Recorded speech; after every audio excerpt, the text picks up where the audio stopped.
Ben. Taking a look at some headlines that are developing now in Australia. Over 100-degree temperatures and fierce winds have dozens of homes under threat on Sydney's west side. One house has already been damaged and others evacuated as the out-of-control brush fire moves dangerously close to homes. It's what no one wanted to see again. An out-of-control bushfire, this time in the centre of Sydney's suburbs. A home gone, dozens more under threat as fierce winds combined with blistering temperatures. Residents could only do so much. Our back fence got burnt because there's a reserve there and the tree was on fire. So once we dropped off the kids, evacuated them, we just did laps and just kept trying to keep the house wet. The blaze began in a reserve within the suburb around lunchtime as temperatures topped 40 degrees. Fire crews warning residents to watch and act. But after the summer we've had, some chose not to wait. We've had a house fire before. You grab and run, you grab what you can do. My legs are definitely shaking, that's for one thing. Because, you know, like, I've lived here my entire life for 17 years, so, you know, not coming back to it's kind of scary.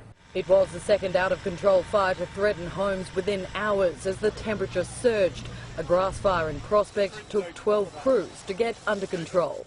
The fire appears to have started under some high-tension power lines, and at the time the fire started there were very high winds in the area. Both of these blazes became joint efforts between suburban fire crews and rural firefighting volunteers. Everyone well aware of what happens when these take off.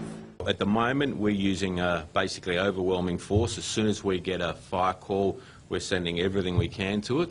This is the difficulty for firefighters today. Not only is it searingly hot, but there are incredible wind gusts at the moment and they are whipping around. So while the fire front itself came to this side of the road, it was actually embers that destroyed this house.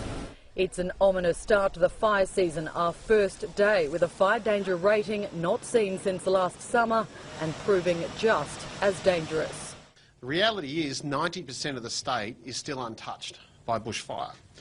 That means that 90% of the land mass across New South Wales is potentially exposed to the sort of bushfire threat that we saw last year. And last year, Australia saw staggering devastation as a result of last year's brush fires. 24 people and nearly 3 billion animals were killed and more than 2,000 homes destroyed. 12.35 million acres of land were burned during June of 2019 to February 2020 fire season.